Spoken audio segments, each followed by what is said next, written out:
Olá a todos. Hoje eu quero compartilhar com vocês que o livro de Levíticos ele fala abertamente questões de sexualidade e são coisas muito importantes. Talvez seja o livro do Pentateuco que mais abertamente e explicitamente fala sobre isso. E a gente tem o quê? No capítulo 12 a gente tem um texto sobre o parto, que diz que quando uma mulher engravida e dá à luz um menino ficará impura durante 7 dias, como nos dias da menstruação, e no 8º dia o menino está circuncidado e a mãe ficará mais 33 dias em casa purificando-se do sangue. O que a gente tem aqui? Né? A mãe gestou a criança, o menino era circuncidado, então havia uma compreensão de que era necessário consagrar a criança a Deus, fazer ela fazer parte da aliança com Deus. Mas a mulher, por ter derramado sangue, essa compreensão de perder a vitalidade, havia uma compreensão de que perder a vitalidade era algo não bom, né? Que deveria ser ajustado com uma oferta. Então existe essa questão aqui muito interessante. Também a questão do sangue. O sangue no livro de Levíticos inteiro é tido como algo sagrado, algo que deve se tomar cuidado, né? Então aqui a gente tem essa questão do parto como algo sagrado que deve se olhar com um olhar diferente, com um olhar de consagração. E alguns veem aqui a questão do pecado original, de que a criança... que o parto já nos traz a lembrança da queda e por isso envolve um sacrifício de perdão e tudo mais. Que também não é forçar muito o texto não, né? Ver que o parto agora é uma lembrança também da maldição da queda. Depois, lá no capítulo 15, a gente tem um capítulo inteiro sobre impurezas sexuais. Na verdade, primeiro fala sobre o corrimento masculino, então pode ser uma questão de gonorreia, mas pode ser qualquer outro corrimento também, né? Até disenteria. E que o homem que tivesse esse corrimento estaria impuro para lidar com as coisas sagradas. Depois fala mesmo no caso da ejaculação, da poluição. A partir do versículo 16 ele diz isso, né? Ele diz assim: o homem que tiver uma poluição tomará banho e ficará impuro até a tarde, toda a roupa ou pele que se derramou, o sêmen será lavada na água e ficará impura até a tarde. Então também se via o sêmen como um líquido sagrado, né? E que se o homem derrama ele assim, sem ter sido produtivo, né? Perder algo tão valioso, né? Que gera vida, então era considerado também algo a se purificar, algo a se separar. Então a pessoa ejaculou, ela tinha que se consagrar novamente, como se ela tivesse perdido vitalidade, perdido aquilo que é sagrado. Então não só o corrimento, mas também quando acontecia a ejaculação de qualquer forma. Depois no versículo 17, ele diz assim, 18, quando um homem e uma mulher tiverem relações, ambos também tomarão banho e ficarão impuros até a tarde. A relação sexual também, o despejar do líquido sagrado, né, dá essa ideia de perder a vitalidade e ter que se reconsagrar a Deus. Então parece que é essa a interpretação mais comum, né, entre os estudiosos aí que olham para esses textos de impureza e consagração. Depois ainda a gente tem, a partir do versículo 19, sobre a menstruação, fala que a mulher, por perder esse sangue também, estava numa situação de impureza, que precisava se lavar e se purificar, de novo perder a vitalidade, né, perder o sangue. E depois termina esse capítulo falando sobre o corrimento nas mulheres, que era também necessária uma consagração, isso era uma impureza. Alguns veem nisso um cuidado com a higiene, outros simplesmente percebem o simbolismo disso, uma lembrança de que o pecado nos trouxe consequências, do derramar de sangue, coisas assim.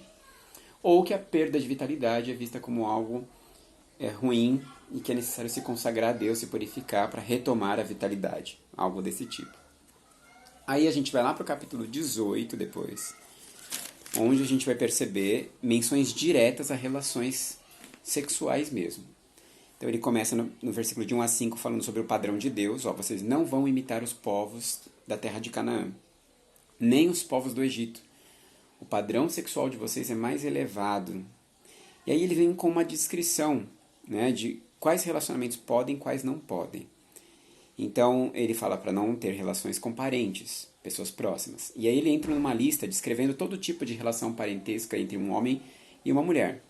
Não tenha relações com a mãe, com a madrasta, com a tia, com a irmã, com a nora, com a cunhada. Então ele descreve todas as mulheres da família que você não deve ter intimidade sexual com elas. O texto em hebraico diz conhecer a nudez, né?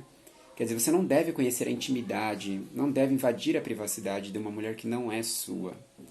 Então isso vai do versículo 6 até o versículo 20, falando dessas relações proibidas, que não deveriam acontecer entre um homem e parentas e mulheres próximas. Inclusive não casar com a mãe e com a filha, e coisas assim, com uma irmã e com a outra.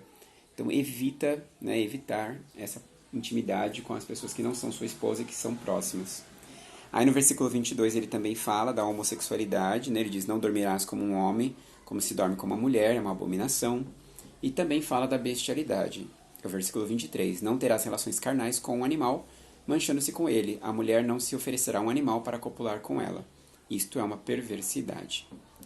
E aí ele termina então falando, não façam essas coisas, né? O Egito foi castigado, Canaã foi castigada porque Deus não aceita esse padrão.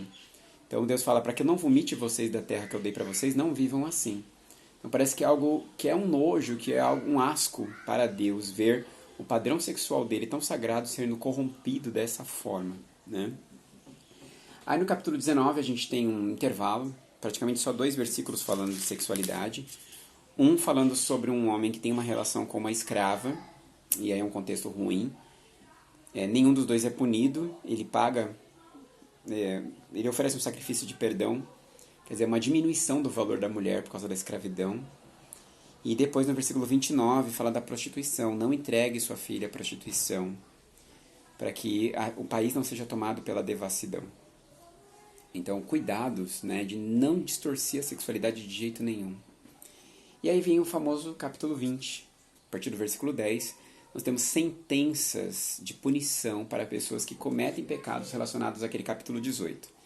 Então, adultério, morte.